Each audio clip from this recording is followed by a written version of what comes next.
Like many people, I really like Ei, but I'm aware that that is a very controversial opinion. My goal isn't to change people's opinions, but to vindicate those who like Ei for the character that she is. To start off, I just want to get us all on the same page. In this video, I'm referring to Ei, the Electro Archon that preceded Makoto, not the puppet. 2, I'm not trying to justify Ei's actions, but I am trying to make sense of them and explain why I love the character despite her actions. I think she's possibly and ironically one of the most human characters in the game because of what she reflects about what it is to persist as a person in a world of transience. Ei portrays an interesting mix of philosophies on change. Her character trailer particularly is successful in explaining her philosophy, so I will use this as our guide. It starts off with Yae Miko saying, "In the land of the Narukami, centuries pass without change. Deep in the heart of the city stands the lofty abode of the Raiden Shogun. Change is going to be central to Raiden's character. She is deeply adverse to it due to the way that time renders all things transient, including her own sister's life. It can be argued that Ei does not even realize the inevitability of change at the time that we first meet her in the story due to her ambition to avoid it. She does not share the same view of eternity that her sister Makoto strived for. While Makoto dreamed of an eternity which recognized the transient nature of things, Ei aims to remove the variability for Inazuma to undergo change. Makoto saw hopes and dreams as persistent rather than trivial, as Ei refers to them. Yae goes on to say that she looks down upon her realm at mortal joys and woes and sees a world mired in impermanence. Impermanence being an affliction is a thought that you can see reflected in various philosophies. In Platonism, the most perfect things, the forms, are eternal and lacking in any type of change or impermanence. This was later taken by Neoplatonists, specifically St. Augustine, who reasoned that the key to one's happiness is loving what you cannot lose, change being that which results in loss. Articulated in the Four Noble Truths of Buddhism, holding too tightly onto things which are impermanent causes suffering. Buddhism does not go as far as to assign value positive or negative to impermanence, but nonetheless does ascribe it to be the cause of suffering. According to these philosophies, Ei is not wrong in seeking what is eternal, but her misstep is in thinking that she can enforce eternity. The grief Ei feels motivates her in an attempt to transcend the material world and reach a place of eternity which is free from suffering.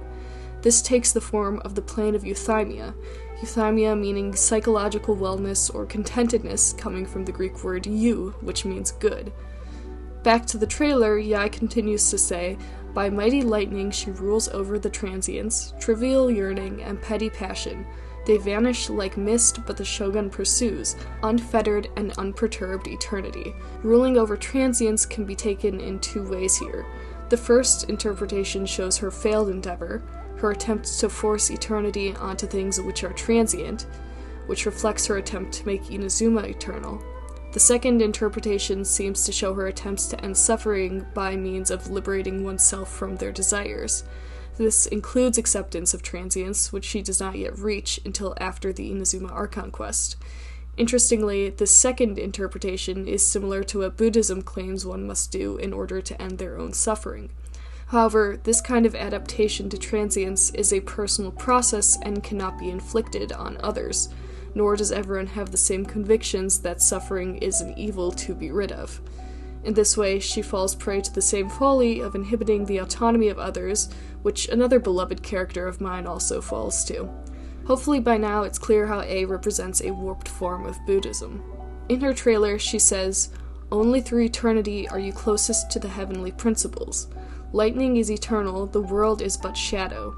The world is but shadow makes me think of Plato's allegory of the cave and his theory of the forms. Plato had a theory that the most real things that exist are the forms, which are ideas that are eternal and unchanging. These are known through reason. The allegory of the cave tells the story of prisoners who lived trapped in a cave and only know shadow puppets that are made on the walls.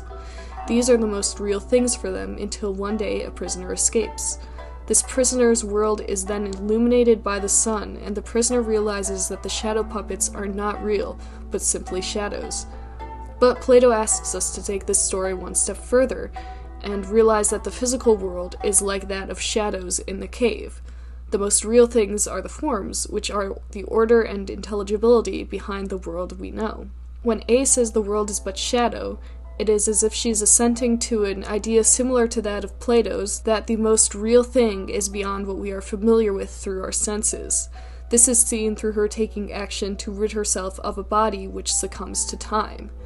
Now, Plato did not encourage one to reject their physical manifestation, but he did claim that a way to achieve the good life is through a well-ordered soul, which is the form of a person.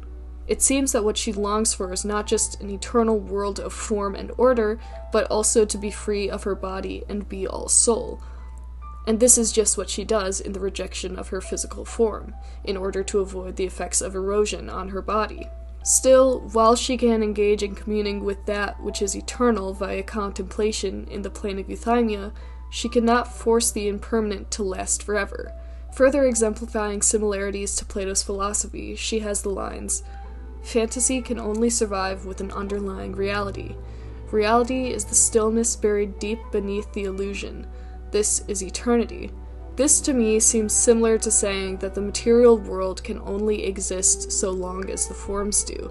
This underlying reality is the most real thing, which you must look beyond appearances to discover. Fantasy, or the physical world, is only made possible by the existence of the forms. The use of the word stillness is great here, because it not only shows the stagnation she wishes for Inazuma, but it also shows the idea of the highest reality being eternal and unchanging, and she equates this to the good. The trailer ends off with her saying, "Waking world, you seem woven from the stuff of dreams. All shall fade away." Again, here she admits that the world outside her plane of euthymia, where she contemplates eternity, doesn't seem real. She finally acknowledges at the end that all will fade away in this world, which I think shows her character arc through the Inazuma quest and her story quests, along with some event quests. This is the first step to her coming to terms with a new conception of eternity. Unlike A's, Makoto's eternity is about transcending time more so than overcoming it. It's not the person or the ambitions behind the vision that exist forever, it is their facticity and value. A person's life is transient, a person's dreams die with them. But the way these influence the world and the fact of their existence, even as temporary as it is, leave behind memories and truths of their being. In this way, their dreams live on. This is particularly true of Tevat, where memories flow through ley lines. Makoto and A's approaches to eternity are reflective of their own dispositions, Makoto being more gentle, while A relies more so on force. What A learns and what Makoto always believed in was the inevitability of change. The transcendence of time which Makoto recognized is represented by the sacred sakura tree, a tree that was planted after it had already grown and protects Inazuma. After fighting off her own initial vision of eternity, manifest as the Raiden Shogun's puppet, A was able to grasp this concept. She was finally able to plant this seed after communing with Makoto's consciousness and coming to terms with an eternity, which includes the passage of time as displayed by this time loop. A is a character driven by love and motivated by loss. Her endless isolation is one of the many natural responses to the grief she has experienced. However, not only is this a coping mechanism, but it is a form of attempted protection over Inazuma. A, once sworn to be her sister Makoto's shield, lost her during the cataclysm while she was not there to protect her. As another result of this tragedy, A was forced to turn her blade on her own friend. Her friend Chio went mad and couldn't tell friend from foe after suffering abyssal corruption. These are only two of the many losses that A suffered, which resulted in feelings of powerlessness and fear. Fear at seeing what both the abyss and the heavenly principles were capable of doing to a nation. The philosophies that I discussed offer remedies to this powerlessness and fear, which align very closely with the actions that A took. Instead of experiencing these losses again, she sees the only escape to be the plane of euthymia. Here, she can guard her own mind against the pain, and therefore erosion. It's this very human reaction to tragedy that I think draws so many people to A as a character. It is not perfection, nor is it even moral upstandingness that we're looking for in characters, but understanding, and I'm sure many people can see their fears and goals reflected in A. Anyways, if you made it this far, you might want to like and share the video. Also, do subscribe if you'd like to see more videos like these. I'm not the most consistent at getting videos out, but I do enjoy making this kind of content. And whatever you go on to do, do it well.